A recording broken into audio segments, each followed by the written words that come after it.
찬송가 28장으로 찬송하시겠습니다. 28장 찬송입니다.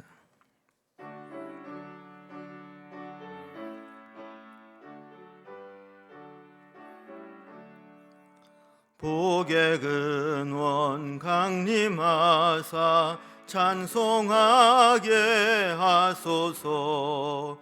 한량없이 자비하심 증량할 길 없도다.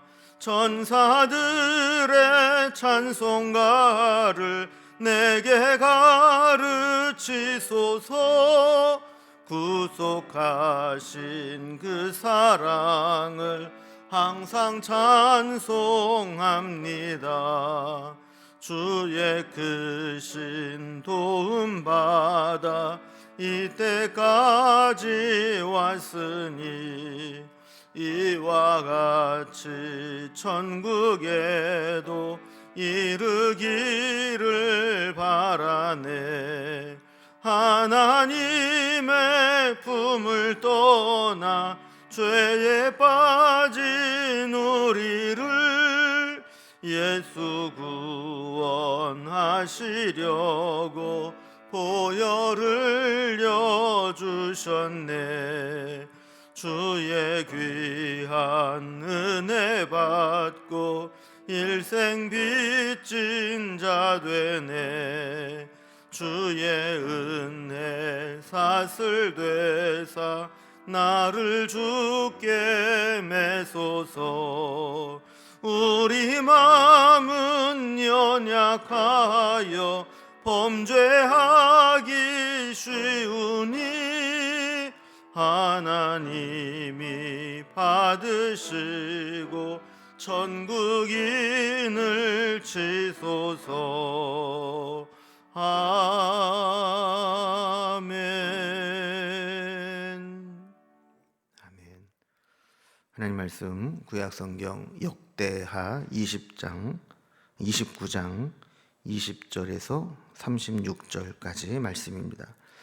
역대하 29장 20절에서 마지막 절까지 말씀을 제가 봉독하겠습니다.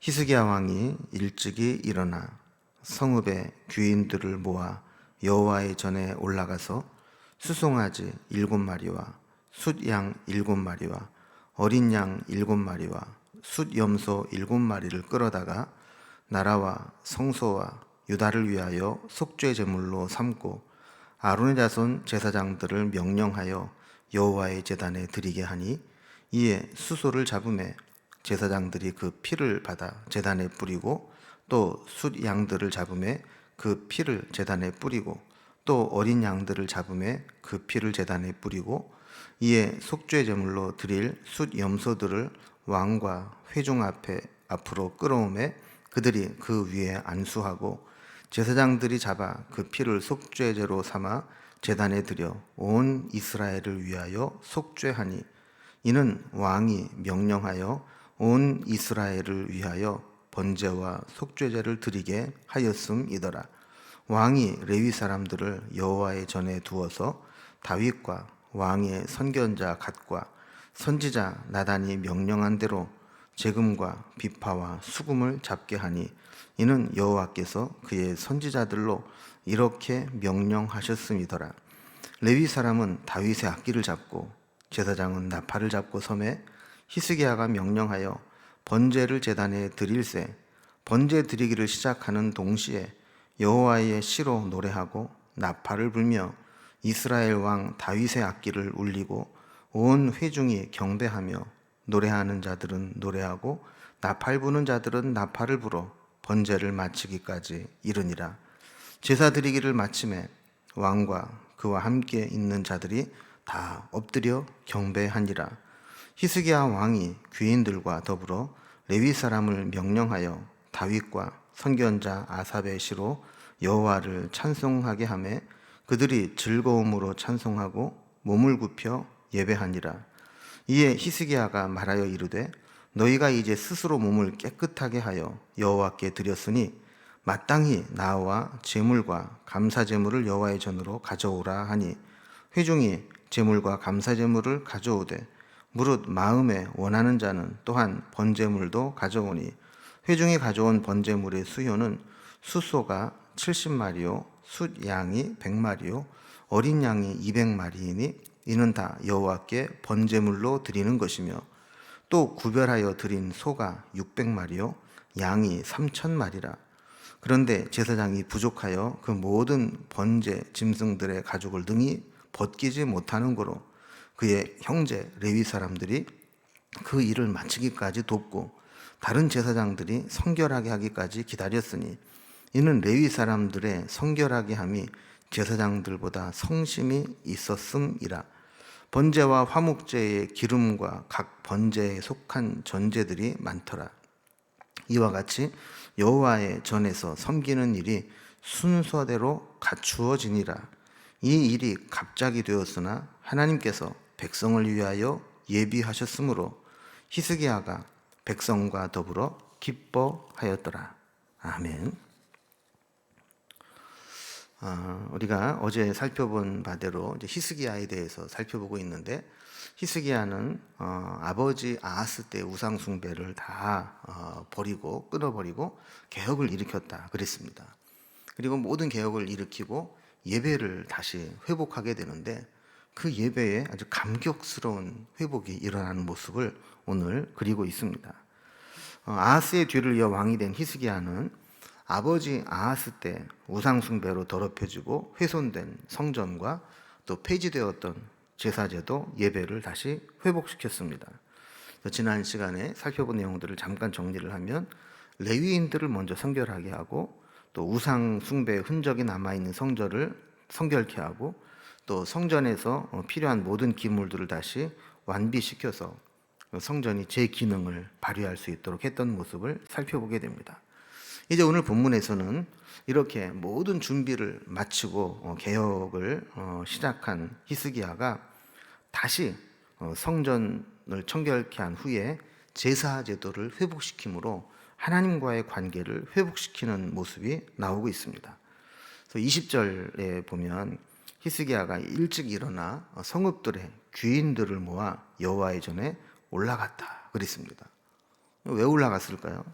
하나님 앞에 이 회복된 모습들을 보여드리고 제사를 드리기 위해서, 예배를 회복하기 위해서 올라간 겁니다. 여러분, 우리는 사실 너무 자유롭고 너무 편안하고 너무 쉽게 예배를 드리다 보니까 예배의 감격을 잊어버리기가 쉽습니다. 그러나 히스기야의 아버지 아하스 통치 기간 16년 동안 예배 자체가 없어지고 예배 드리는 성전이 폐쇄되다 보니까 이스라엘 백성들은 예배를 드릴 수가 없었습니다. 그러다가 다시 성전이 정결하게 되고 기능을 수행하게 되고 예배를 드리게 되니까 얼마나 기쁨과 감격이 있었겠어요. 여러분, 우리도 코로나 이전에는 예배가 참 어떻게 보면 번거롭게 여겨지고 예배 드리는 것의 의미를 잘 모르고 있었다가, 정말 요즘처럼 이렇게 코로나가 2.5단계가 되고 비대면 온라인으로 해야 되고, 그래서 교회에 나와서 예배드리지 못하게 되고 이런 상황이 되어 나서 보면, 그때 우리가 자유롭게 예배할 수 있었던 것, 이게 정말 얼마나 큰 은혜요 기쁨이었는가 하는 것들을 새삼 깨닫게 되는 거죠.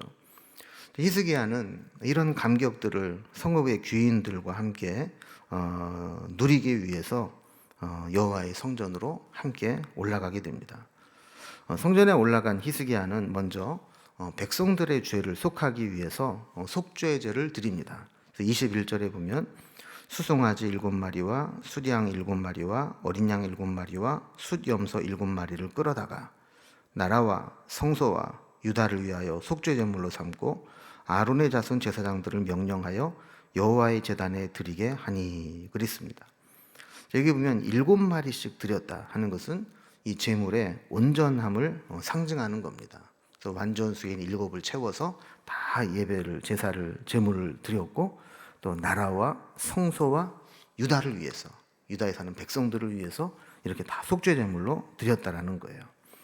22절 이하에서는 제사 드리는 과정을 설명하는데, 먼저 제물을 잡아서 피를 받아 제단에 뿌렸다 그래요. 또 23절에 보면 속죄 제물로 드릴 짐승의 왕과 회중 앞으로 끌어와서 그 위에 안수했다 그래요.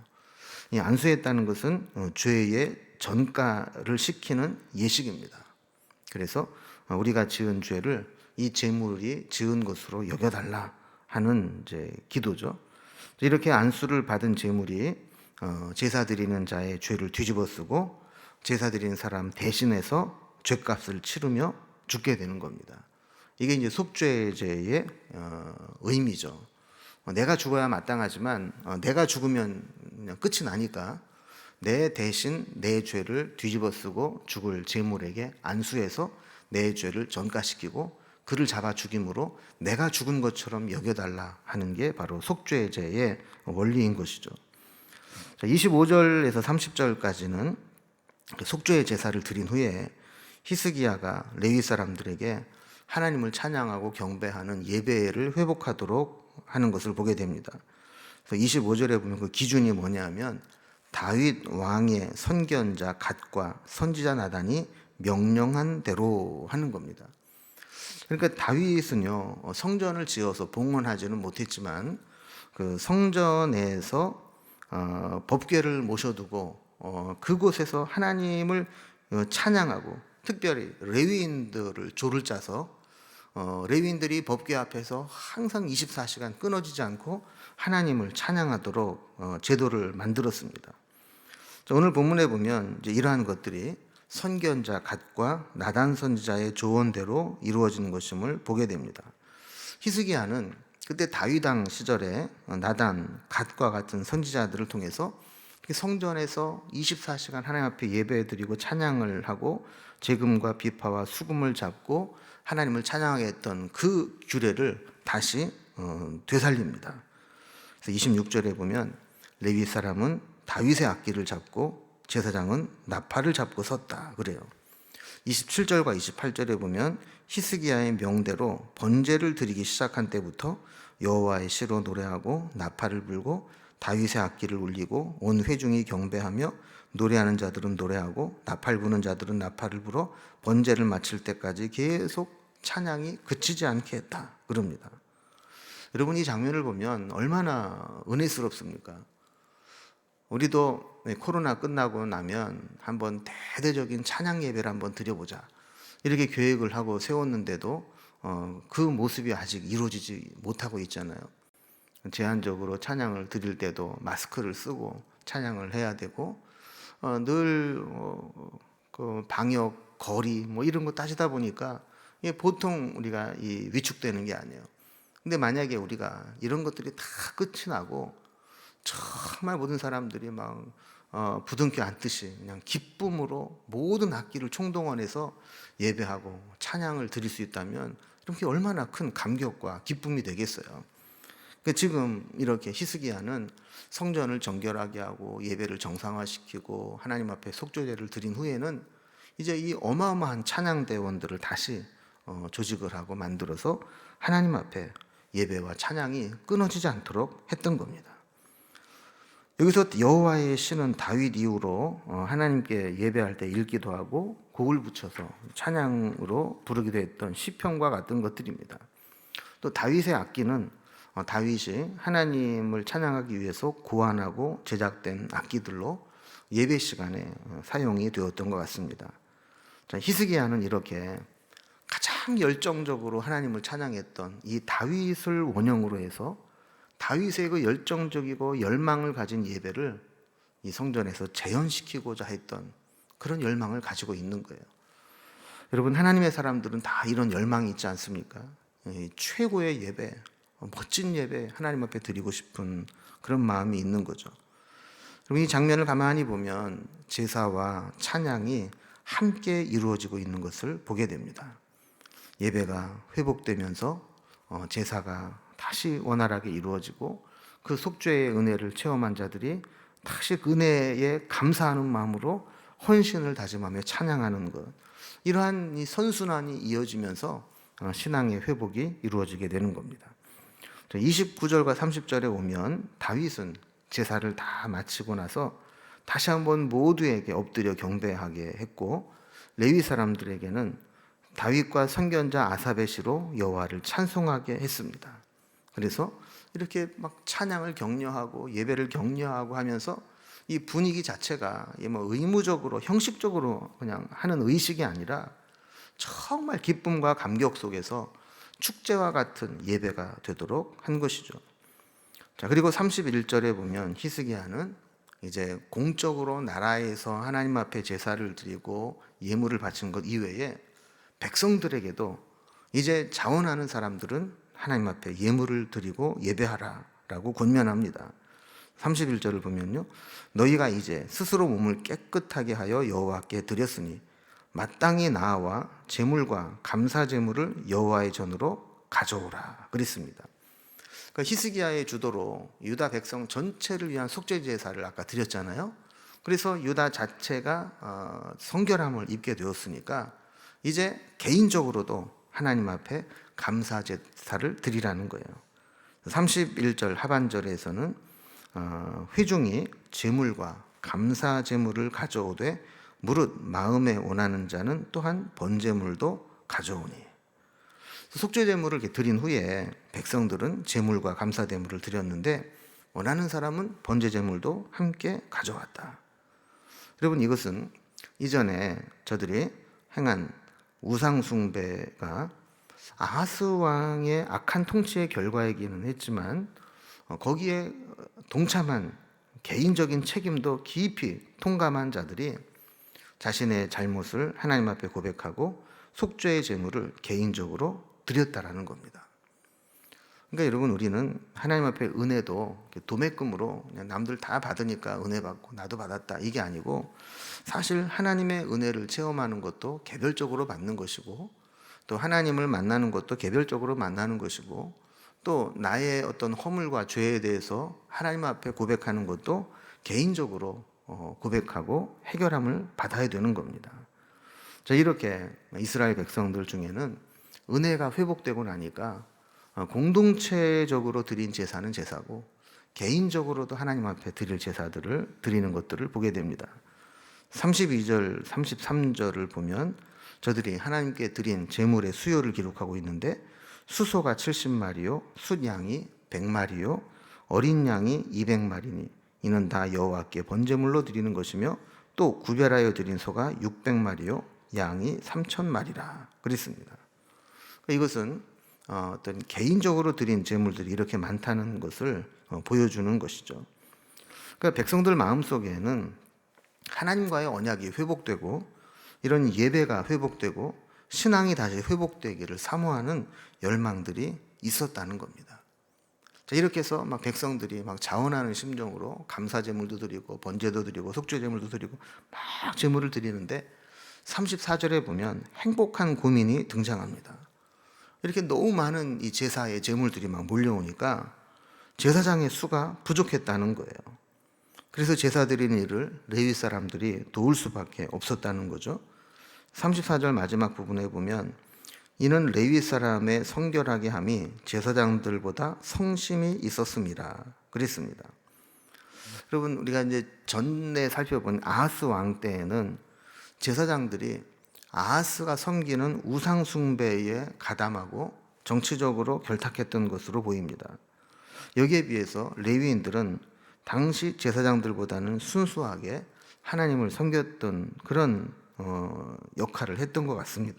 그래서 레위 사람들이 더 성결하게, 더 성심 있게 하나님을 섬겼다라고 평가하고 있는 것이죠. 자, 이제 35절에 보면 번제와 화목제의 기름과 각 번제에 속한 전제들이 많더라. 이와 같이 여호와의 전에서 섬기는 일이 순서대로 갖추어지니라. 그러니까 모든 것이 다 흐트러지고 엉망이 되고 중단되고 이렇게 됐던 부분에서 이제 모든 것이 다 순서를 갖추고 격식을 갖추고 형식을 갖추고 제대로 돌아가기 시작을 했다라는 거예요. 여러분, 히스기야 한 사람이 하나님 앞에 헌신하니까 이렇게 엉망진창이 되었던 그 모든 성전과 제사 제도가 다시 원상복귀되는 것을 보게 됩니다. 마지막 36절을 보면 이 일이 갑자기 되었지만 하나님께서 예비하셨으므로 기쁘게 행했다 이렇게 기록하고 있습니다. 그러니까 하나님이 하시면 이 모든 일들이 온전하게 이렇게 기쁘게 이루어진다라는 것으로 마무리하고 있는 것을 보게 되는 것이죠. 여러분, 요즘에 이제 코로나 때문에 우리 예배가 다시 위축되고 여러 가지 어려움이 있는데, 저는 늘 그런 마음을 가지고 그런 상상을 하며 기대하고 있습니다. 언제쯤 우리가 마스크 벗고 마음껏 목 놓아 찬양하며 예배할 수 있을까? 여러분, 그때가 되면 오늘 히스기야가 이렇게 모든 성전을 정결하게 하고 예배를 회복하고 감격스러운 예배를 드렸던 것처럼 우리에게도 그런 감격스러운 예배의 회복이 있게 될 줄로 믿습니다. 우리 그때를 기다리면서 우리가 오늘 하루 믿음으로 있는 자리에서 개인적으로 하나님을 예배하고 만나는 은혜의 시간들을 이어갈 수 있기를 주님의 이름으로 기원합니다. 기도하겠습니다. 하나님 아버지, 히스기야의 개혁은 예배의 회복으로 이어졌고, 그 예배를 드릴 때 예배의 감격이 나누어지는 것들을 보게 됩니다. 하나님, 우리에게도 이렇게 감격스러운 예배를 다시금 드릴 수 있도록 인도하여 주시고, 특별히 코로나로 인해서 온라인 예배로 전환이 되고 또 마스크를 쓰고 제한된 여러 가지 환경 속에서 예배를 드리는 것이 아니라 이 자리를 자유롭게 가득 채우고 목 놓아 부르짖어 기도하며 예배하며 찬송하는 날이 속히 올 수 있도록 인도하여 주시고, 그때까지 개인적으로 하나님을 예배하는 삶을 살아가며 찬송으로 교통하며 믿음으로 살아가는 삶을 살아갈 수 있도록 인도해 주시옵소서. 히스기야 한 사람이 결단하고 나섰을 때 모든 중단되고 무너졌던 것들이 순서대로 다시 회복되는 모습을 봅니다. 우리도 우리 주변에서 흐트러졌던 영적인 삶들을 다시 돌이켜 회복하는 시간들을 가질 수 있도록 인도해 주옵소서. 오늘도 우리가 가지고 있는 여러 가지 문제들, 기도의 제목들, 어려움들 주님 앞에 내려놓고 기도합니다. 하나님 아시지요? 우리 형편과 처지를 아시는 주님께서 우리의 모든 부족한 부분들을 채워주시고 잘못된 것들을 고쳐주시고 없는 것들을 잊게 하시고 또한 하나님의 회복과 은혜가 넘쳐나는 삶을 살아갈 수 있도록 인도해 주옵소서. 오늘도 우리와 함께 하실 주님을 기대하며 예수님의 이름으로 기도드리옵나이다. 아멘. 오늘도 우리에게 있는 기도의 제목들로 자유롭게 기도하며 나아가겠습니다.